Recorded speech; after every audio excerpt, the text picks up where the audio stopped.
Então, de onde surgiu a necessidade da gente pensar em cibersegurança, né, em cybersecurity, no ambiente de convergência, no ambiente de automação? Hoje a gente sabe, cada vez mais, né, não é uma novidade para ninguém, que a gente tem vivido um mundo cheio de tecnologia, todos nós estamos conectados 24 horas por dia, 7 dias por semana, né? Muitas vezes a gente pode estar dormindo, mas a gente tem lá um smartwatch, uma smartband monitorando o sono, monitorando os nossos batimentos cardíacos, isso vinculado ao nosso celular, vinculado a uma nuvem, onde eu consigo ter alguns analíticos também. Então nós vivemos num mundo cada vez mais conectado, e esse mundo traz cada vez mais desafios para que a gente possa permanecer conectado, né? Permanecer seguros, né? Então, uma notícia recente mesmo que a gente tem atualmente é a possibilidade de transferência de valores via WhatsApp, né?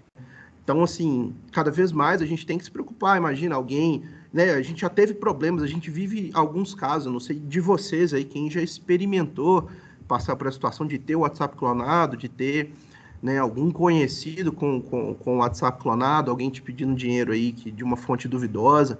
Então, assim, cada vez mais a gente precisa se preocupar com a nossa segurança, a segurança das nossas informações, a segurança dos nossos dados. E isso não é diferente no ambiente de automação, onde a gente vive numa escalada, né, numa rota, num caminho para que a gente possa, de fato, ter toda a habilitação ali de indústria 4.0, de conectividade entre dispositivos, de big data, de analíticos, né? E isso passa também pela segurança dos nossos dados, segurança dos nossos processos, segurança das nossas receitas, né? Da nossa forma de trabalhar, das nossas malhas de controle. E isso é um pouco diferente no ambiente de escritório e no ambiente de automação, no ambiente de operação, que é o que a gente costuma falar, né? No ambiente de OT. E para isso eu trouxe aqui uma análise diferente, né, das diferentes demandas, né, dos diferentes desafios que a gente tem no ambiente operacional, que é o ambiente de OT, para o ambiente de escritório, que é o ambiente ali de IT. Primeiro, né, é a questão da prioridade. Né? No IT, a nossa prioridade é a confidencialidade desses dados. É a confidencialidade de um dado de balancete financeiro, confidencialidade de algum documento, de algum contrato, né? de diversos tipos de arquivos, de diversas fontes. Né? A nossa prioridade é confidencializar esses dados.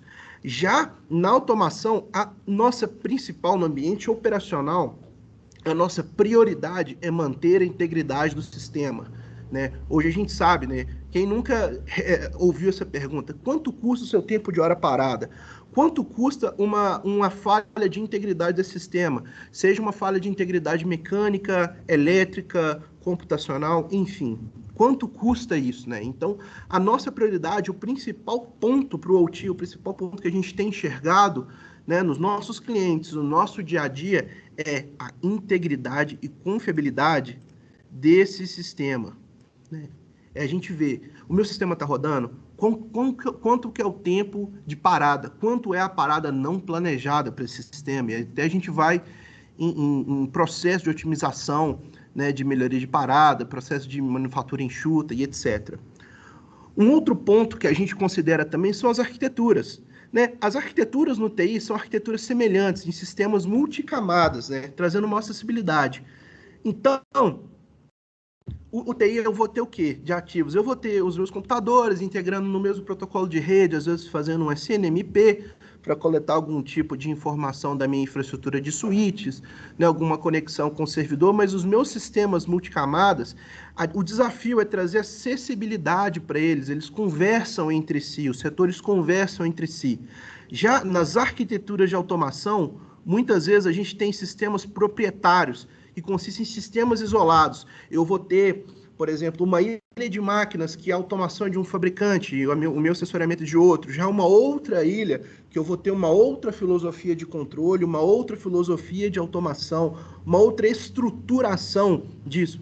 Então, muitas vezes a gente tem esse mix de diferentes fabricantes, diferentes protocolos de rede, diferentes situações ali no chão de fábrica, né? As nossas arquiteturas, elas são proprietárias, né? Muitas vezes a gente tem aí vários tipos de protocolos industriais, vários tipos de fabricantes que defendem diferentes topologias em diferentes situações, né?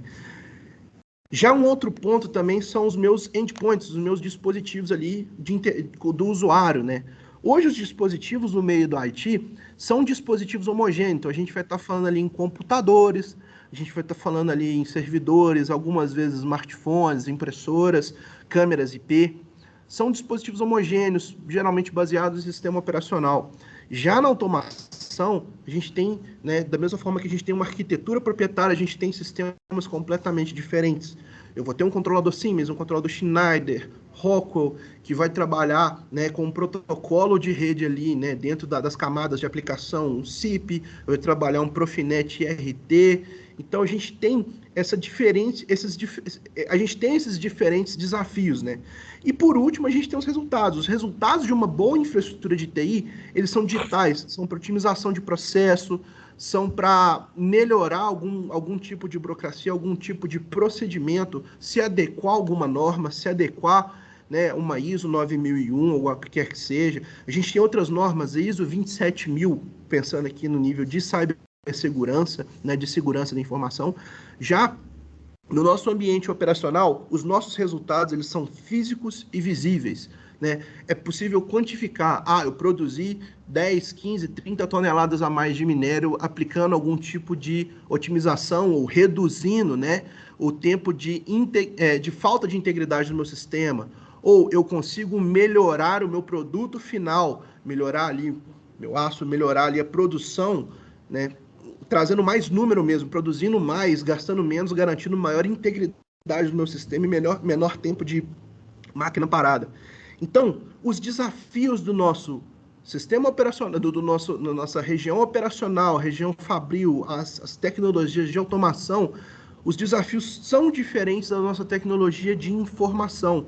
E cada vez mais esse mundo está se juntando, ele está se unindo, porque as nossas tecnologias de automação começam a obter mais inteligência, mais sofisticação, eu começo a trabalhar com maior orquestração desse dado, contextualização desse dado.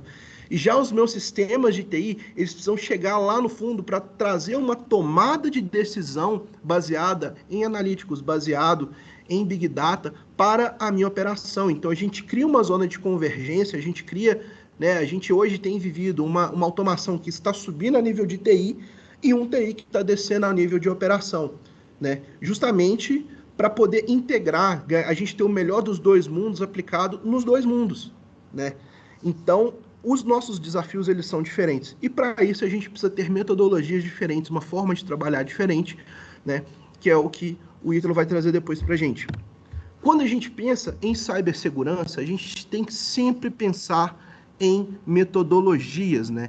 Então, da mesma forma que a gente tem vários trabalhos, a gente tem o trabalho estratégico e o nosso trabalho tático. O estratégico é o planejamento, onde eu vou atuar, como eu vou fazer, quem vão ser as pessoas que vão estar dentro desse projeto, onde eu vou esquematizar esse projeto. E já no tático como eu vou agir. Então, no estratégico, primeiro, eu tenho que compreender a tolerância ao risco e o impacto dos negócios, né?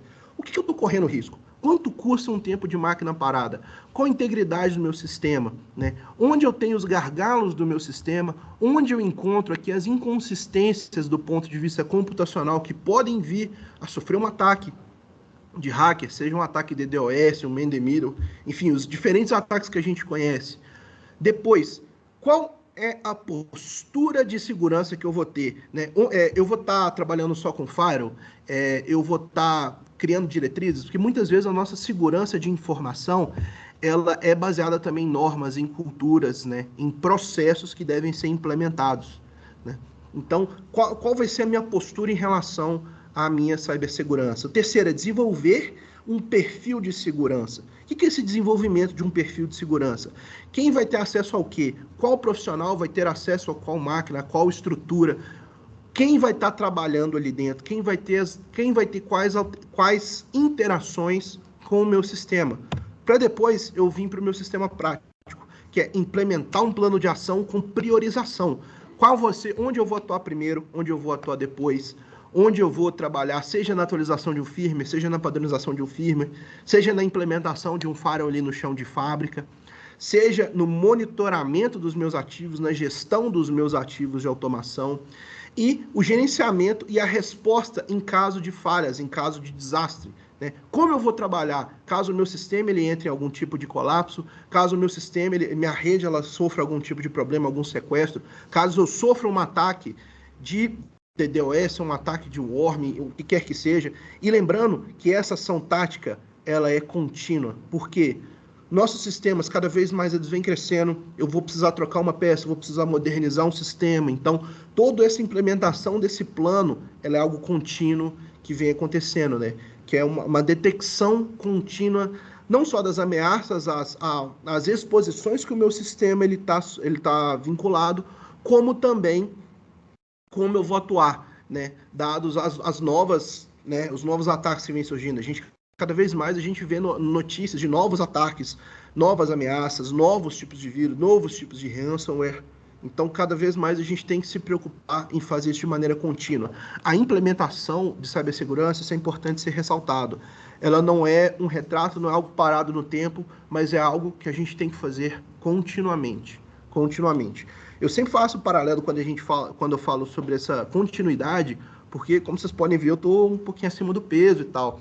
E até eu ir no médico, eu não tinha problema nenhum. Para mim, eu só estava acima do peso. Mas a partir do momento que eu fui procurar um nutricionista, eu fui procurar, né, ver por que eu estava acima do peso, eu comecei a me cuidar. E isso é uma mudança de postura, não é uma dieta de 30 dias, não é nada que vá acontecer ali num curto espaço de tempo e eu posso ignorar depois. Não, isso é uma mudança contínua no meu hábito. Então, eu venho trabalhando em mudanças de hábitos, em mudanças de atividades. E isso também se aplica à cibersegurança, que é sempre a gente pensar, isso é algo contínuo que a gente tem que se preocupar e continuamente se atualizar, mudar as posturas, mudar a forma de trabalhar. Então, o nosso escopo, como ele funciona, né? Como a gente... Beleza, a gente sabe que é algo contínuo. E como que a gente implementa isso na prática? Por meio desses 3 pontos. De antes, durante e depois. Antes, identificar e proteger. Eu tenho aqui segmentado os meus níveis, né, de informação. Isso aqui é até daquela tabela da ISA. Né? Então, eu tenho o meu nível de sensores, controle, estações de trabalho, servidores e perímetro de IDMZ, de convergência ali. Né? Então, eu tenho que identificar e proteger o que está ali em multicamadas, em várias camadas dentro dos diferentes fabricantes, dentro dos diferentes produtos ali. Segundo, durante, né? Enquanto eu estou identificando, eu tenho que detectar, né? Quais são as possíveis ameaças que meu sistema está exposto? Esse sistema, eu tenho algum ponto de acesso à internet aqui que eu tenho que me preocupar? Esse sistema, em algum momento, esse controlador, ele recebeu uma atualização de firmware, ou um upload, ou um download de um ponto de acesso onde ele não foi identificado ainda, seja um ponto de acesso externo ou interno à minha infraestrutura de rede, né? Então a gente começa a detectar as ameaças que estão permeando essa minha estrutura de rede. E depois vem com a resposta e a recuperação. Então, o que seria isso? Eu vou habilitar um firewall, eu vou padronizar os meus firmwares, eu vou desabilitar, seja uma conexão de internet aqui no meu chão de fábrica. Então, a ideia é ter tudo isso unificado em um sistema contínuo, com recursos de descoberta para identificação e proteção, recursos de detecção contínua das ameaças, né, durante a minha varredura no meu sistema, enquanto eu estou monitorando o meu sistema, e depois nos meus serviços de resposta e detecção ao futuro, com um sistema analítico, com um sistema unificado que ele consegue predizer e, em cima de dados analíticos, eu consigo observar comportamentos atípicos do sistema, possíveis anomalias desse sistema e tudo mais, com a parceria, né, hoje, da Rockwell e da Clarity. Né? O Ítalo, ele é um profissional Clarity, ele vai falar muito melhor do que eu da Clarity, mas hoje, né, como Macrotech, nós somos distribuidores das soluções Rockwell, né, e temos aí o contato com a Clarity para a estrutura de cibersegurança, onde a Rockwell hoje, como todo mundo já, acredito que todos que estão aqui já sabem, né, é um grande fornecedor de soluções para o ambiente industrial, um fornecedor confiável, com assim, uma base instalada gigantesca, com um fornecedor global de serviços industriais que atua também na parte de serviços de cibersegurança, em parceria com a Clarity, que possui toda a plataforma de detecção contínua de ameaça, de acesso remoto seguro, né, ofertando aí uma cobertura imensa dentro do que a gente chama de cibersegurança industrial.